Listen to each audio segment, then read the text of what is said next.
प्रांत केसरी के सभी दर्शकों को मेरा नमस्कार। मैं सोमवीर पावड़िया और इस समय मौजूद हूँ मैं रोड टोल टैक्स के ऊपर और यहाँ महिला समाज की महिला नेता राकेश हुड्डा जी हमारे बीच में मौजूद है।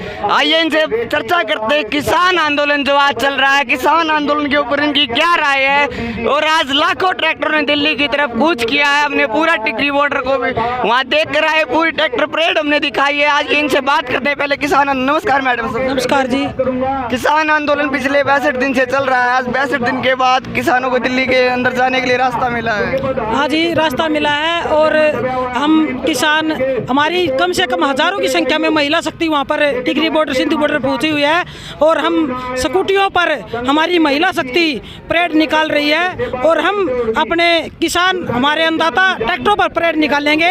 हमारी परेड 26, 27 तारीख 28 तक कई दिन चले हमारी परेड। हम इसको बड़ी शांतिपूर्वक धरने से करेंगे और हम अपील करते हैं हमारे प्रधानमंत्री मोदी जी भी हमारे को ये तोहफा दे दें, जो हमारे 3 काले कानून लेकर आए हैं उनको वापस ले लें। तो मैडम अब एक सवाल उठता है कि इस आंदोलन के चले हुए 62 दिन हो गए, अनेक दौर इस आंदोलन से गुजरे हैं। 12 दौर की मीटिंग हुई है, सरकार ने आगे कोई तारीख भी तय नहीं की है मीटिंग के लिए। तो अब ये आंदोलन किस दिशा की तरफ जाएगा? देखो, आंदोलन तो ऐसे शांतिपूर्वक धरने से किसान हैं, अन्नदाता हैं, ये सभी का पेट भरते हैं, उनको जीवन दान देते हैं। तो ये ऐसी कोई भी घटना नहीं होगी हमारे किसान अन्नदाता के प्रति अभी कोई जो उग्र आंदोलन होगा नहीं। हम इस आंदोलन को, हमारे राजा हैं वे, आज माने या कल माने उनको मानना पड़ेगा, क्योंकि पूरी प्रदेश भर की जनता ने उसको बनाया है और पूरे प्रदेश भर की जनता आज वहाँ पर दिल्ली में बैठी हुई है। तो उन्होंने ये सोचना ही पड़ेगा, आज नहीं मानेंगे कल मानेंगे जी। और इन्होंने हमारे को डेट भी देनी पड़ेगी, हमारी मांगे माननी पड़ेगी। तो आज बात करते हैं, जैसे हमने टिकरी बॉर्डर का दृश्य देखा, सिंधु बॉर्डर का देखा, गाजीपुर बॉर्डर का देखा, शाहजहा बॉर्डर का देखा। कम से कम 20 लाख 30 लाख के तकरीबन ट्रैक्टर होंगे जिन्होंने दिल्ली की तरफ आज कूच किया है। क्या इसका सरकार के ऊपर क्या प्रभाव जाने वाला है? सरकार के ऊपर जी बहुत प्रभाव जाने वाला है। सरकार को पता है कि पूरे 3-4 लाख को आप कह रहे हो जी, वहाँ पर 10 लाख के तकरीबन ट्रैक्टर पूरे प्रदेश में, अगर वहाँ से गिनती भी नहीं होगी जी, काउंटिंग नहीं होगी, इतना पूरे देश पर का किसान, बच्चा, सभी, कोई साइकिल, कोई बाइक लेकर, ट्रैक्टर लेकर, उनकी कोई काउंटिंग नहीं है। 10 लाख में भी कोई काउंटिंग नहीं है उनकी। आप तो 3-4 लाख कह रहे हो, 20 लाख, हाँ 20 लाख कह रहे हो जी, उनकी तो कोई काउंटिंग ही नहीं है। हमारे पूरे प्रदेश का बच्चा आज वहाँ पर टिकरी बॉर्डर, सिंधु बॉर्डर पर है। कई दिन में हमारी परेड पूरी होगी जी ट्रैक्टर की, और किसी को हम नाराज भी नहीं कर सकते। हमारे जो चंदुनी जी, हमारे प्रधान जी ने कहा है कि हम किसी को नाराज करके नहीं भेज सकते। 10-10 हज़ार रुपए का तेल खर्च करके आज वो वहाँ पर अपना परेड करने के लिए, अपने आंदोलन को सफल बनाने के लिए यहाँ पर दिल्ली आए हैं। तो वह चाहे 2 दिन चले, चाहे 3 दिन चले, सभी की परेड शांतिपूर्वक धरने से चलती रहेगी और वे वापसी होती रहेंगे। और हमारा आंदोलन जब तक जारी रहेगा जब तक हमारे प्रधानमंत्री मोदी जी हमारी मांगे पूरी नहीं करते हैं और इन 3 काले कानून वापस नहीं लेते हैं। हम कहते हैं, हम हाथ जोड़कर अपील करते हैं हमारे राजा से, हमारी 3 काले कानून हमारे गणतंत्र दिवस के उपरांत हमारे किसानों को ये तोहफा दे, क्योंकि उन्हीं की जनता है, उन्होंने उसका राजा बनाया है और प्रजा की उन्होंने राजा को सुननी पड़ती है जी। तो मैडम अभी एक सवाल और उठता है कि सरकार अपने फैसले के ऊपर अटल है। उन्होंने बोला कि किसान नेता है, भारतीय सरकार के नेता है, जो सुप्रीम कोर्ट ने जो कमेटी बनाई है वो सब मिलकर बात करें और 1.5 साल का समय उन्होंने दिया है कि 1.5 साल के अंदर हम इसका हल निकालेंगे। तो किसान नेता ये बात मानने के लिए क्यों तैयार नहीं है? पता जी, उसमें 1.5 साल की जरूरत नहीं। जो 3 काले कानून लेकर आए हैं ना, उनकी हमने जरूरत नहीं है। और जिसकी जरूरत नहीं, उसमें 1.5 साल की या 2 साल की मांग कैसी? हम तो ये कह रहे हैं, जो 3 काले कानून आए हैं उनको वापिस ले। उनकी जनता को, किसान अन्नदाता को कोई जरूरत नहीं है। और जैसे जो किसान का MSP रेट फिक्स हुआ है, उसी के सरकार, हमारे राजा प्रधानमंत्री मोदी जी उसके फिक्स दाम दे किसान को, क्योंकि किसान के फिक्स MSP रेट तो है 1200, तो किसान के 700 रुपये मिल रहे हैं। तो जो भी किसान की फसल का, गन्ने की है, सरसों की है या बाजरे की है, उसी के पूरे दाम दे किसान को। हम तो यही हमारे प्रधानमंत्री मोदी से आज 26 जनवरी गणतंत्र दिवस को हम हमारे मोदी जी प्रधान को हार्दिक शुभकामनाएं देते हैं और हमारे प्रधानमंत्री हमारे को ये तोहफा दे हमारी जनता को और इस आंदोलन को खत्म करने का कार्य करे जी। तो अभी आगे बात करते हैं मैडम, हरियाणा सरकार की बात करते हैं। आप महिला आयोग की चेयरमैन भी है, जैसे अभी हरियाणा सरकार जिस बात पे खड़ी दुष्यंत चौटाला जी का बयान आया है हरियाणा सरकार की तरफ से कि हरियाणा के अंदर उन्होंने हर फसल MSP पे खरीदी है, दाल चावल चीनी कपास जो भी फसल है। जी हमारे किसान बैठे हैं, उनकी फसल वैसे ही स्टॉक कर रहे हैं अपने न्यू के न्यू उनके ओबरे में पड़ी है जी। किसानों के 2 ओबरे हैं, साड़ है, बरंडे हैं, उनमें किसानों की फसल आधी ऐसी की ऐसी पड़ी है और जो उनके पूरे दाम नहीं मिले हैं। और तो हम यही कह रहे हैं कि किसानों की टाइम पर फसल लें और उसके पूरे दाम दें। उनका बयान है साफ तौर पर कि हरियाणा किसान को राजनीतिक पार्टी की तरह गुमराह किया जा रहा है। हरियाणा किसान का कोई पहलू नहीं बनता आंदोलन करने का, क्योंकि हरियाणा के अंदर पहले से ही हर फसल MSP पे ही खरीदी जा रही है और हरियाणा किसान को राजनीतिक पार्टी के द्वारा भड़काया जा रहा है और इस आंदोलन को खड़ा करके सरकार को गिराने की कोशिश है। सुनो जी, किसान ने टाइम में कोने, किसान तो बेचारा है ना जी, रोटियां खाने का टाइम कोने, अपनी रोटियां खेत में खावा है, पानी देवा है, उड़े उसने कदे उसके अड़ंगा पाड़े, कदे कुछ अड़ंगा हो जाए, कदे गेहूं उसने तो जी न्यू सोच लिया आज फसल आज बाद ही ना अगली बोदी।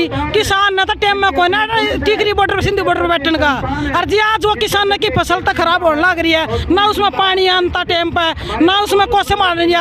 आज वो बेचारा अपने बड़का के हित के लिए वहाँ पर बैठा है, अगर आज नहीं बैठा तो खेती खत्म हो जाएगी जी। और किसान ने कड़ा टाइम है जी, सच्ची है किसान बैठे, किसान के पूरे दाम मिल लेंगे ना तो आज किसान वहाँ को ना बैठे होंगे जी। तो मोदी सरकार का भी कहना है कि मैं किसानों को खिलाना चाहता हूँ। किसान अन्नदाता अपनी फसल मंडी में लेके जाता है, वहाँ आड़ती उनको खाता है, कहीं ब्याज का पैसा कहीं किसी चीज़ का पैसा चुकाता है। यहाँ उनकी फसल का पूर्ण दाम दिया जाएगा और उसके खेत से कोई फसल उठा के ले जाए तो उन्हें अच्छा क्यों नहीं लग रहा? जो यूं का आड़ती खाता है, आड़ती के पास अगर आज मेरे धान की फसल मारे कि 1 किला बो दिया और उसकी फसल बर्बाद होगी पानी के कारण, और मेरी बेटी की शादी है तो मैं पैसे कहाँ से लेकर आऊंगी? आड़ती के पास तो मैं जब लाख रुपए जी कर जब मेरी फसल हो चाहे ना हो उधार पर दे देगा, और कंपनी वाले मन ने क्या जाने, किले के जमींदार ने हमने क्या जानेंगे जी। तो हम तो यही कहा हाँ, अभी जो आड़ती के पास था हमारे माँ बाप हमारे भाई शादी हो या कुछ भी हो, हमारे बीमार हो गया, चाहे हमारा लाख रुपये लग गया, हमारा बालक का चोट एक्सीडेंटल हो गया, हम जब अपने आड़ती के पास जाएंगे और अगला फसल होगी तो दे देंगे, वो हमने जब उधार पे दे दे है और ना ब्याज लगता जी हमारा,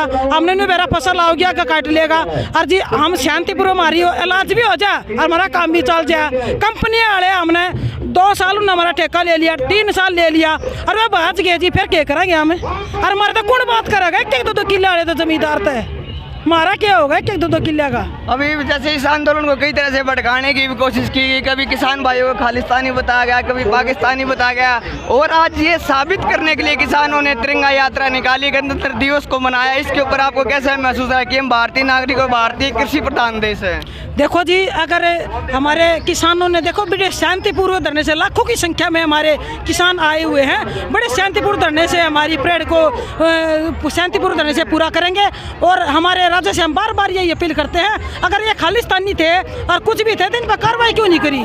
तो खालिस्तानी है ही नहीं, किसान है जी, किसान है जी। तो वह किसानों वहाँ पर टिकरी बॉर्डर सिंधु बॉर्डर बैठे हैं और हमारे प्रधानमंत्री मोदी जी ने पता है कि किसान बैठे हैं। जो भी कोई फैसला भी गलत भी हो जाता है, हम ये नहीं कहते, लेकिन गलत हो जाता है तो वापसी भी लिया जाता है और जनता के लिए चाहे जो भी कुछ हो जी, जनता का जो अच्छा लगे ना वही करना चाहिए जी। तो मैं गणतंत्र दिवस की सभी को, मेरे क्षेत्रवासी को, प्रदेशवासी। एक सवाल और है आपसे मैडम, अभी जैसे खट्टर सरकार का बयान आज जो कैमला के अंदर जो कांड हुआ था, उसके अंदर उन्होंने एक बयान दिया था कि कैमला के अंदर जो किसान बैठे, चेयर पर जो किसान बैठे थे 5 से 6 हज़ार संख्या में, उसके भाषण सुनने के लिए बैठे थे, और जिन्होंने हेलीपैड उखाड़े हैं वो तो असामाजिक तत्व बताए गए हैं। देखो जी, अब ये आपको पहले भी राकेश डकत जी हमारे किसान के प्रधान हैं, उनके पास भी वहाँ पर अब ये राई थाने में कहाँ से बता रहा था, वो एक ठीक है जी, वो न्यू कर रहे थे जी, मारी न्यू गोली चलाने की वहाँ थी न्यू थी, तो जी न्यू तो जी ये जो अंदर जो विरोधी हैं, जो देशद्रोही हैं, वे हमारे किसान अन्नदाता के बीच में किसान आंदोलन को असफल करने की कोशिश कर रहे हैं। लेकिन किसान पूरा शांतिपूर्वक धरने से अपना सफल बनाएगा और हम बार बार अपील करते रहेंगे जब तक हमारी प्रधानमंत्री मोदी जी हमारी बातें नहीं मानेंगे, हम ऐसे ही शांतिपूर्वक धरना रहेंगे जी। तो सबसे पहले तो मैं आपको गणतंत्र दिवस की हार्दिक शुभकामनाएं देता हूँ, महिला समाज को भी और अपने प्रांत केसरी चैनल की तरफ से पूरे भारतवर्ष को गणतंत्र दिवस की शुभकामनाएं देता हूँ। मैं भी जी आपके प्रांत केसरी के चैनल को बहुत बहुत हार्दिक शुभकामनाएं देती हूँ और मेरे पूरे प्रदेश के किसान अन्नदाता, मेरी मातृशक्ति को, मेरे बुजुर्गों को, मैं सभी को हाथ जोड़कर आप 26 जनवरी गणतंत्र दिवस की हार्दिक शुभकामनाएं देती हूँ और भगवान से प्रार्थना करती हूँ कि हमारे प्रधानमंत्री मोदी जी इस आंदोलन को खत्म करें और हमारे कोई किसानों को ये तोहफा दे और इस 26 गणतंत्र दिवस को 2021 के साल को हमारे का तोहफा मिलकर हमारा ये आंदोलन खत्म हो। और जय हिंद, जय भारत जी। चलिए धन्यवाद मैडम। धन्यवाद। आपने जैसा सुना महिला समाज की चेयरमैन राकेश हुड्डा जी को, और उन्होंने साफ तौर पर बता दिया है कि ये गरीब आदमी की लड़ाई है, हर अन्न खाने वाले की लड़ाई है, जमींदार की लड़ाई है और इस लड़ाई को ये जीत कर ही दम लेंगे। तब तक के लिए आपका दिन शुभ हो, यात्रा मंगलमय हो। जय हिंद, जय भारत।